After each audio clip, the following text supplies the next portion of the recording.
Hi friends, welcome back to my channel.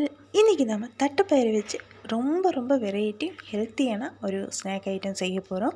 எப்போவுமே நம்ம தட்டைப்பயிறு குழம்பு பொரியல் அந்த மாதிரி ஐட்டம் தான் வச்சுருப்போம். ஆனால் இந்த மாதிரி ஒரு ஸ்நாக் ஐட்டம் நீங்கள் செஞ்சுருப்பீங்களான்னு தெரியல. செஞ்சது இல்லைன்னா கண்டிப்பாக செஞ்சு பாருங்கள். இப்போது இதுக்கு தட்டைப்பயிறு ஒரு 3 டேபிள் ஸ்பூன் அளவுக்கு நான் எடுத்திருக்கேன். இதையே கொஞ்சம் தண்ணி ஊற்றி ஒரு 2 மணி நேரம் ஊற வச்சு எடுத்துகிட்டு வந்திருக்கேன். இப்போ இதையே அடுப்பு பற்ற வச்சுக்கோங்க. ஒரு கடாயை வச்சு நம்ம இதுக்குள்ளே ஊற்றி நம்ம இதையே வேக வச்சு எடுக்க போகிறோம். நீங்கள் குக்கரில் போட வேண்டாம், நம்ம இப்படி தான் பண்ணி வேக வச்சு எடுக்கணும். இப்போ தண்ணி ஊற்றி நம்ம க்ளோஸ் பண்ணிக்கலாம். அது பாட்டுன்னு அங்கே வேகட்டும். இப்போது வேறு அடுப்பு பற்ற வச்சுக்கோங்க. ஒரு பாத்திரம் வச்சிடலாம் நாம். அதில் பார்த்திங்கன்னா நான் அச்சு வெல்லம் ஒரு 3 அச்சு எடுத்திருக்கேன். இதையும் நம்ம அதில் சேர்த்தி நம்ம ஒரு அரை டம்ளர் தண்ணி ஊற்றி நம்ம இதையே லிக்விடாக பண்ணி எடுத்துகிட்டு வர போகிறோம். இது அந்த வெள்ளத்துக்கு மேலால் இருக்கிற மாதிரி நீங்கள் தண்ணி ஊற்றிக்கோங்க. இப்போ பாருங்கள், இது நல்லா ரெடி ஆயிடுச்சு. இது பாருங்க அங்கே இருக்கட்டும். நம்மளோட தட்டைப்பயிறு வெந்துருச்சா இல்லையா நம்ம செக் பண்ணிக்கலாம். பாருங்கள், தண்ணியெல்லாம் நல்லா வற்றி ரெடியாகி வந்திருக்குன்னு நினைக்கிறேன். இப்போ நம்ம கை வச்சு ஒன்று எடுத்து பார்த்துக்கலாம். பாருங்கள், நல்லா வெந்துடுச்சு. இப்போ ரொம்ப நம்ம குழஞ்சி வேகக்கூடாது இது. இப்போ நாம் ரெடி பண்ணி வச்சுருந்த நம்மளோட வெள்ளை லிக்விடை நம்ம இதில் ஊற்றி வடிகட்டி எடுத்துடலாம். கல் மண் தூசையெல்லாம் இருக்கும், அதனால தான் வடிகட்டி எடுக்க போகிறோம். இப்போ ஒரு 1/4 டீஸ்பூன் அளவுக்கு இல்லை ஒரு பிஞ்சுன்னு சொல்லலாம். பார்த்திங்கன்னா சுக்கு பொடியை போட்டிருக்கேன். கொஞ்சம் ஒரு பிஞ்சு அளவுக்கு ஏலக்காய் தூள் போட்டிருக்கேன். இப்போது ஒரு கைப்பிடி அளவுக்கு தேங்காய் துருவல் போட்டு ஒரு பிஞ்சு அளவுக்கு சால்ட்டு சேர்த்திருக்கேன். ஏன்னா இந்த இதெல்லாம் ஈக்குவலாக வரைக்கும் தான் சால்ட்டு சேர்த்திட்டோம். இப்போ இதையே எல்லாம் நம்ம மிக்ஸ் பண்ணி கொஞ்சம் லைட்டாக நம்ம மசிச்சு விட்டுடலாம். லைட்டாக மட்டும் மசிச்சு விட்டால் நீங்கள் போதும். இப்போது நான் ஒரு 3/4 டம்ளர் அளவுக்கு அரிசி மாவு எடுத்துருக்கேன். வறுத்த அரிசி மாவு தான், ரொம்ப நைஸாக இருக்கணும். இப்போ இதையே நம்ம கொஞ்சம் கொஞ்சமாக நம்ம இதுக்குள்ளே சேர்த்தி நம்ம நல்லா மிக்ஸ் பண்ணி விட்டுடலாம். ஃபுல்லாக ஒட்டுக்க நீங்கள் சேர்த்த வேண்டியதில்லை. அந்த லிக்விடு எந்த அளவுக்கு இருக்குது அப்படின்னு நீங்கள் பார்த்துட்டு நீங்கள் அரிசி மாவு நீங்கள் சேர்த்திக்கோங்க.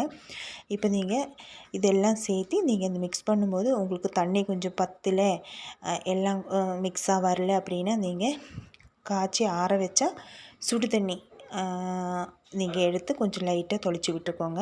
இப்போ எனக்கு இது கரெக்டாக வந்துடுச்சு. இப்போ இதையே நல்லா மிக்ஸ் பண்ணி அது பண்ணாங்க ஓரமாக இருக்கட்டும். அது கொஞ்சம் நல்லா ஆறுனதுக்கப்புறம் நாம் பார்த்துக்கலாம். பாருங்க, நல்லா ஆறிடுச்சு. இப்போ நம்ம கை வச்சு நல்லாவே இதையே மிக்ஸ் பண்ணி ஒரு உருண்டை மாதிரி பண்ணி எடுத்துடலாம்.